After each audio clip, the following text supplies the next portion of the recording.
आज हम हमारा पाचन को कैसे कार्यक्षम बनाए रखे उसके बारे में गहनता से सोचेंगे। पहले हम ये समझेंगे कि ये आधुनिक युग में ये पाचन की समस्या दिन प्रतिदिन क्यों बढ़ रही है और उसमें भी युवाओं को भी अपच, गैस, ब्लोटिंग और कब्ज की शिकायत बार बार क्यों होती है।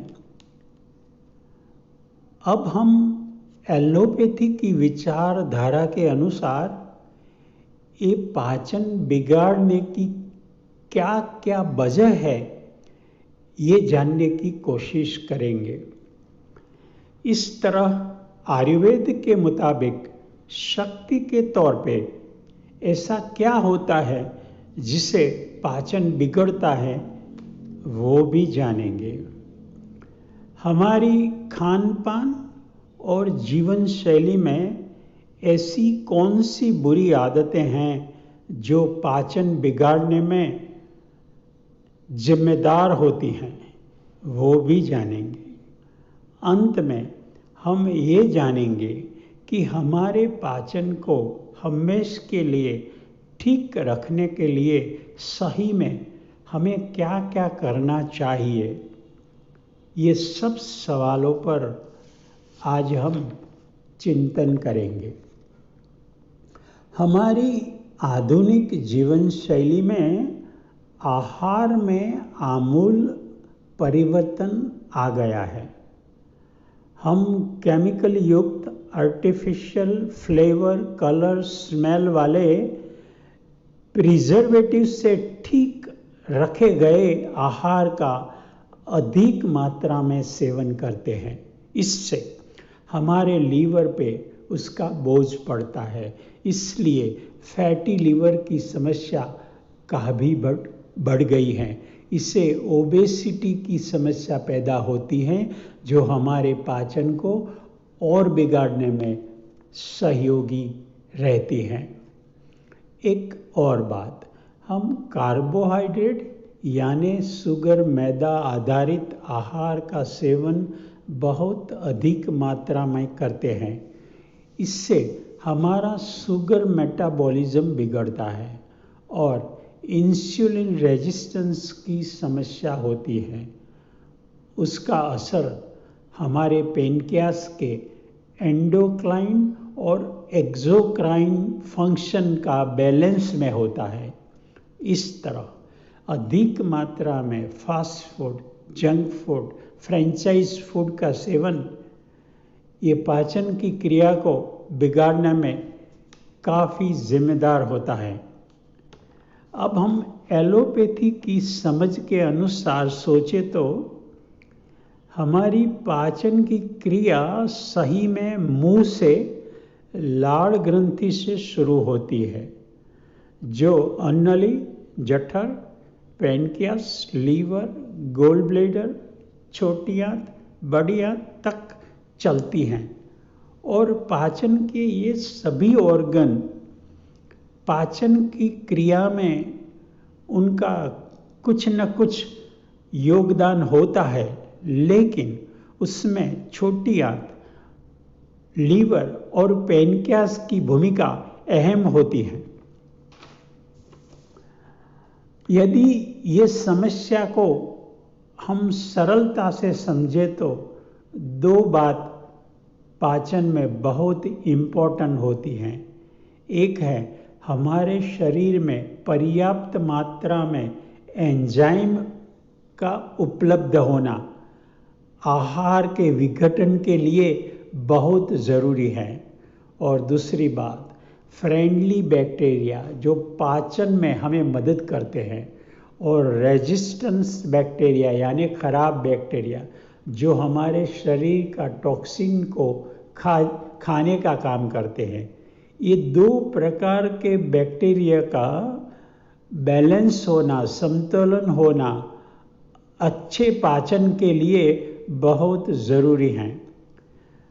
अब हम आयुर्वेद के दृष्टिकोण से देखें तो पाचन बिगड़ने में जठराग्नि डाइजेस्टिव फायर का अहम योगदान होता है और ये बिगड़ने से और 12 प्रकार के अग्नि पर भी उसका दुष्प्रभाव पड़ता है। लेकिन ये सब कुछ होने के पीछे हमारा शक्ति के स्तर पर वात, पित्त और कफ की शक्तियों में पैदा हुआ असंतुलन जिम्मेदार होता है। देखो, शरीर में यदि कफ बढ़ जाए तो मंदाग्नि की स्थिति होती है, यदि वात बढ़ जाए तो अग्नि विषम हो जाता है, यानी कभी पाचन अच्छा तो कभी ठीक नहीं होता। यदि पित्त की मात्रा शरीर में बढ़ जाए तो तीव्र अग्नि की स्थिति होती है, इससे ज़्यादा भूख लगती है। ये सब हमारे शरीर में शक्ति के स्तर पे हमारी जागृति के सिवा ऐसे ही होता ही है। अब हम पहले अपनी बुरी आदतों जो पाचन को बिगाड़ने में जिम्मेदार होती हैं उसको देखेंगे। देखो, सबसे बुरी आदत है बहुत तेजी से भोजन करना, यानी खुराक को ठीक तरह से चबाना चाहिए तो ही आगे खुराक मार्ग में उसका उचित ढंग से पाचन हो सके। दूसरी बात, खाना खा के तुरंत पानी पीने की आदत।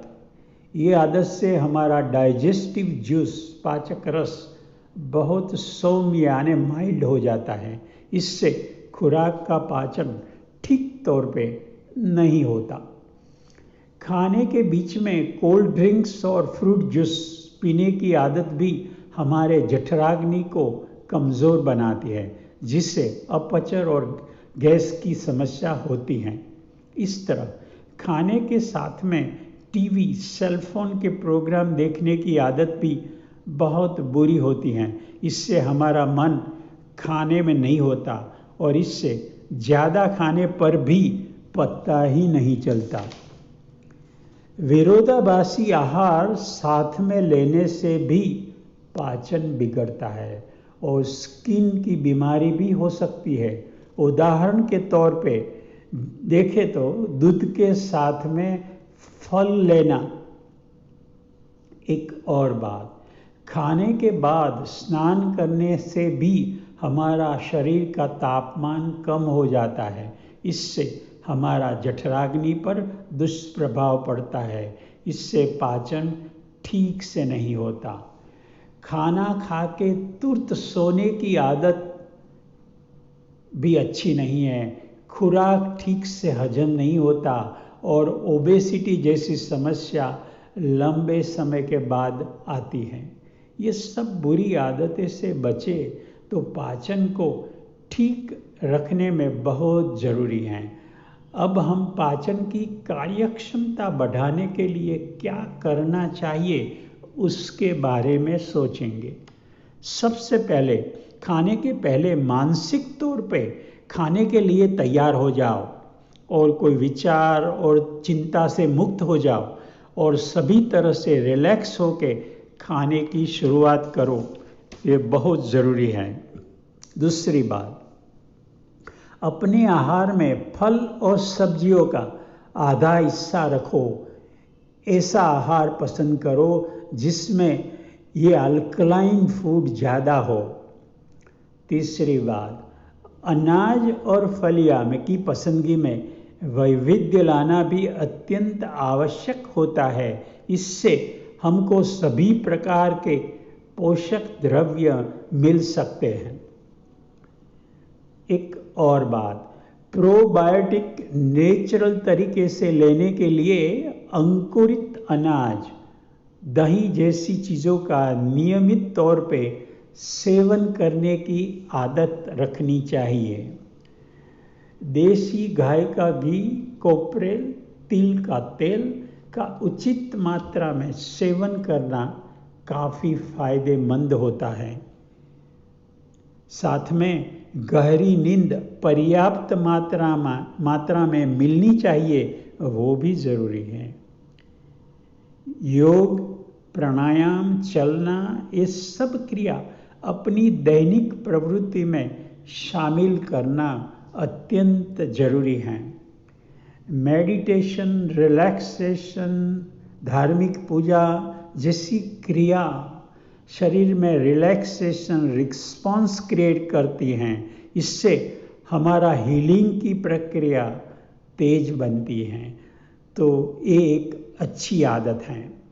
ऐसी बहुत अच्छी आदतों यदि जीवन क्रम में शामिल किया जाए तो कायम के लिए पाचन की समस्याओं से छुटकारा आप पा सकते हो।